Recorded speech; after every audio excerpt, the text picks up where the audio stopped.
least 5 years in prison, likely for an Alliance drug dealer, after pleading guilty to meth charges this week in Scottsbluff County District Court. KNEB.TV News starts right now. From your trusted source for news in western Nebraska and eastern Wyoming, this is KNEB.TV News. Presented by Platte Valley Companies, premier provider of financial services. Hello, I'm Ryan Murphy. This is KNEB.TV News, powered by Platte Valley Companies. Thanks for joining me. In our top story, an Alliance man who was pulled over in Scottsbluff back in December for a busted headlight will be spending at least 5 years in prison after authorities found a large amount of drugs in his vehicle. 45-year-old Terry Early was pulled over by a trooper on Highway 26, and after a canine search of the vehicle was performed, a baggie with roughly 2 ounces of methamphetamine was discovered. Yesterday in Scottsbluff County District Court, he pled guilty to a Class 1C felony charge of possession of meth 28 to 139 grams.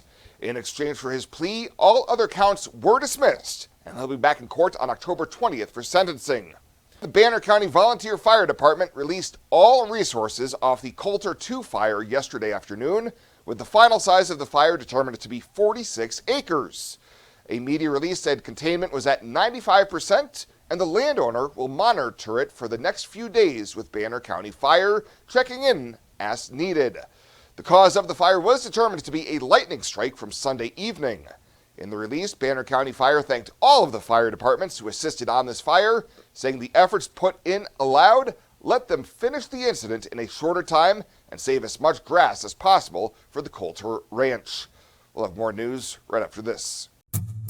Whether you're gardening, searching for the perfect vacation home, or planning your next travel destination, your life is just as unique. Your Raymond James financial advisors, Jody Rosiska and Kevin Figg, get to know you, your passions, and your vision for the future, so you can live your life. That's life well planned.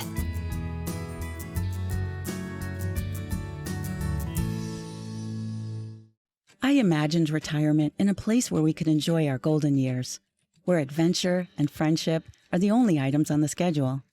The Garden Homes at Northfield gives us the luxury we planned for and peace of mind when it comes to convenience, safety, and comfort. We never have to stop and think about the day-to-day upkeep. We love to explore abroad, but most importantly in our backyard. So much to do, so much to see. Here at Northfield, we get the protection of life care, incredible tax benefits, and secured rates for aging services. It's peaceful, knowing that if our needs change, we'll be taken care of. And most importantly, that our kids will never have to make any tough decisions. There never seemed to be enough time to do all the things we wanted. Now we get to focus our energy on enjoying what this community has to offer. At the Garden Homes, life is ours again. A place we had dreamed about. A chance to focus on us. Welcome back. Western Nebraska Community College President Greg Dart is getting excited for the upcoming school year, which begins August 18th. The college is wrapping up several construction projects, including renovations to Pioneer Hall dorms and updates to the Harm Center in Scottsbluff, as well as classroom additions at the Powerline facility in Alliance and the Aviation facility in Sidney. Financially, WNCC is operating with a leaner budget, about $1 million less than last year. The biggest change, though, was that up until 2 years ago, about 40% of our revenue came from property taxes, and with the Community College Future Fund, that moved to state funding, and so that state funding it probably has not covered exactly what we would have gotten from property taxes, but it has provided significant property tax relief in the area. And so it just causes us to think about things a little bit different, figure out exactly what we can do and what's going to be feasible. And I think when we pass that budget, when the board passes that budget in September, it's going to be one that shows that we are committed to the region, but we are being as fiscally conservative as possible. Dart emphasized that WNCC's mission is to meet community needs while keeping higher education affordable and maintaining competitiveness with other institutions in the region. Well, Nebraska's iconic Chimney Rock is the location for a Nebraska Army National Guard training exercise tomorrow. Soldiers will descend from 2 Black Hawk helicopters onto a designated drop zone on land owned by the Nebraska State Historical Society Foundation between Chimney Rock and the Visitor Center.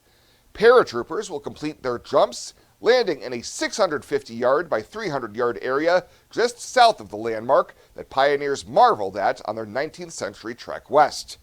Visitors are invited to witness the historic event, and upon arrival at the Museum and Visitor Center parking lot, they will be greeted by Nebraska Army National Guard military vehicles, equipment, and informational displays. The exercise tomorrow is weather dependent and could be canceled if conditions are unsafe for the paratroopers' 1,500-foot jump. It's time for an upgrade, and don't spend a dime for 2 years. That's right, 0 zip zilch, with no money down, no interest, and no payments for 24 months. That's August 2027. Say goodbye to drafts and outdated design, and hello to our acclaimed replacement windows and our stunning ensemble entry doors. Get energy-efficient windows and doors and beautiful upgrades with 0 regrets. Call today or visit rbawyoming.com to book your free estimate. When it comes to your health, you deserve the very best. At Morrill County Community Hospital, they provide top-notch care with compassion and expertise. From routine checkups to advanced surgeries, their dedicated team is here for you 24/7. With state-of-the-art technology and a patient-first approach, they ensure you and your loved ones receive the highest quality care. Because at Morrill County Community Hospital, your health is their priority. Visit Morrill County Community Hospital today in Bridgeport. Morrill County Community Hospital. Exceptional care right here at home.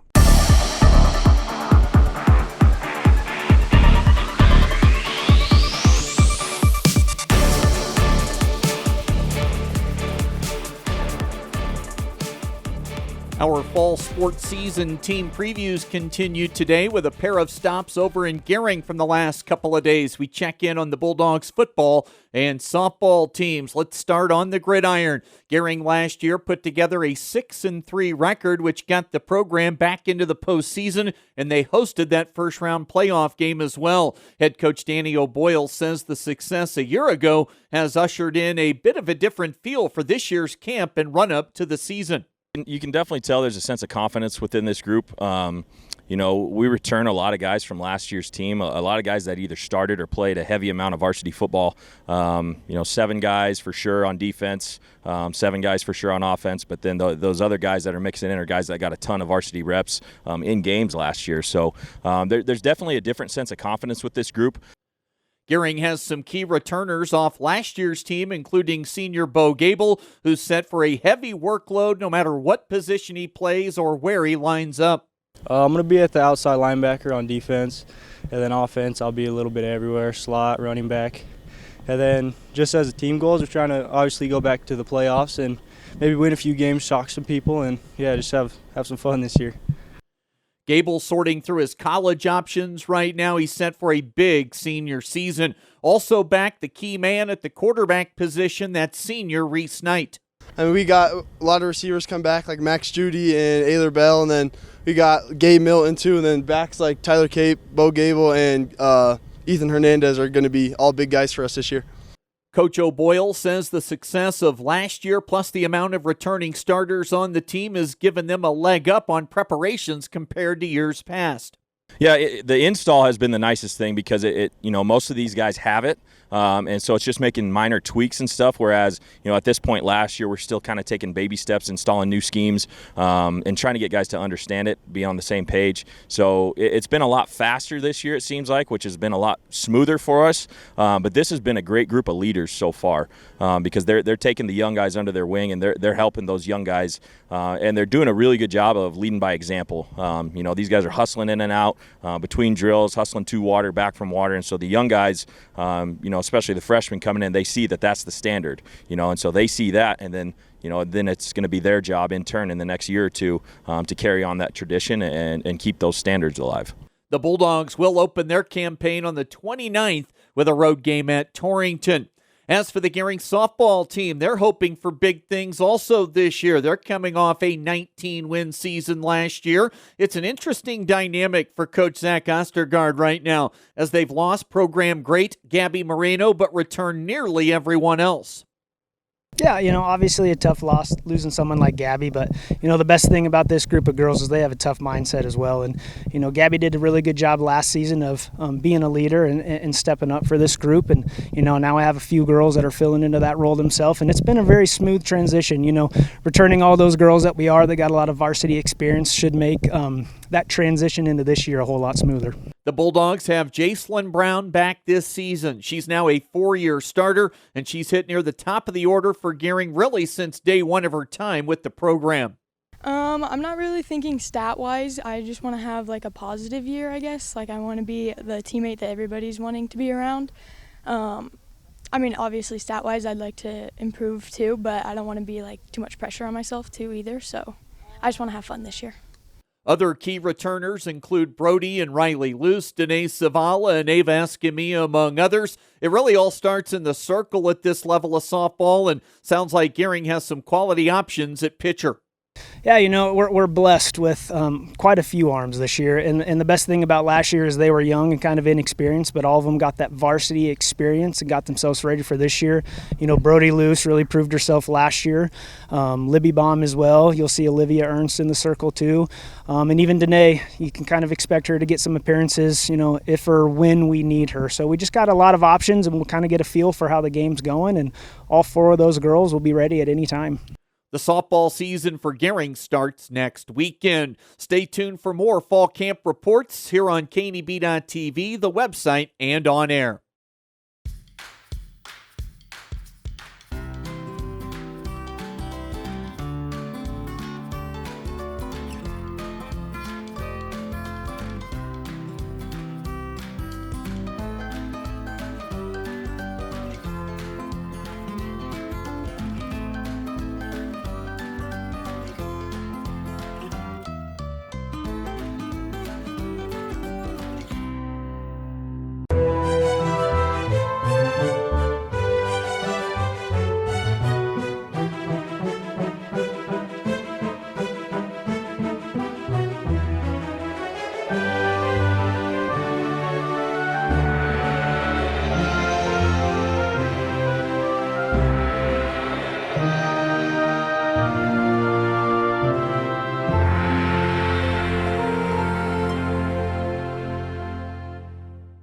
Let's take a look at your community calendar, brought to you by Riverstone Bank.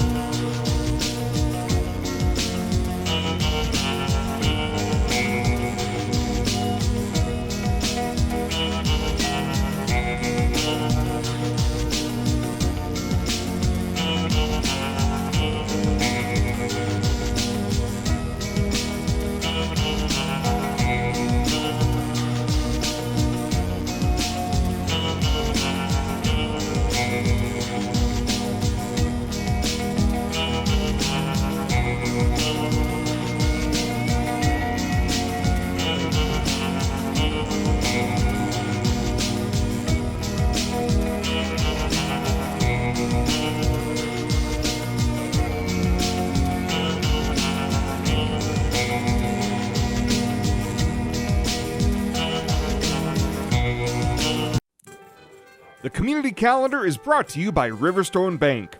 We're local and we love our community. Pet waste and water don't mix. Animal waste decomposes in water, releasing nutrients, which deplete the oxygen fish and other life need to survive and encourage harmful algae growth. Animal waste also has disease-carrying bacteria, making contaminated water unusable. It's easy to prevent pet waste pollution. Simply pick up your pet's waste and dispose of it in a trash can, and avoid letting your pets defecate within 200 feet of our community's waterways. Tri-City Stormwater reminds you it's our water, our responsibility. At Platte Valley Bank, we want to help you take advantage of every adventure. We know you have plans, goals, and dreams. Let us help you with them. Whether it is building, buying, or renovating, we have the home loan or home equity line of credit to fit your needs. Stop in and see us at Platte Valley Bank and let us help make your dreams a reality. You belong here. Platte Valley Bank, member FDIC, equal housing lender. And finally tonight, as race entries continue to pour in for the 2025 Platte Valley Company's Monument Marathon, On September 27th, organizers are seeking volunteers to man the huge annual event. Volunteer coordinator Elena Hahn told KNB News it would just not be possible to conduct the marathon with the help of many volunteers. Every piece of the Monument Marathon has a volunteer attached to it. And we usually have right around 300 volunteers or 300 volunteer positions. Sometimes people do more than one. And you can do anything from if you are an avid bike rider and you'd like to bike marshal and help make sure you're part of that safety team for the runners, you can do that. Course marshaling, we have the most of those. And it's an easy job of just standing on a corner and making sure that runner makes the turn or keeps going straight and stays on track. Registration and other information about the 2025 marathon can be found on their website at monumentmarathon.com. Well, that does it for us this time. Thank you so much for tuning in. Stay safe out there, and we'll see you here next time.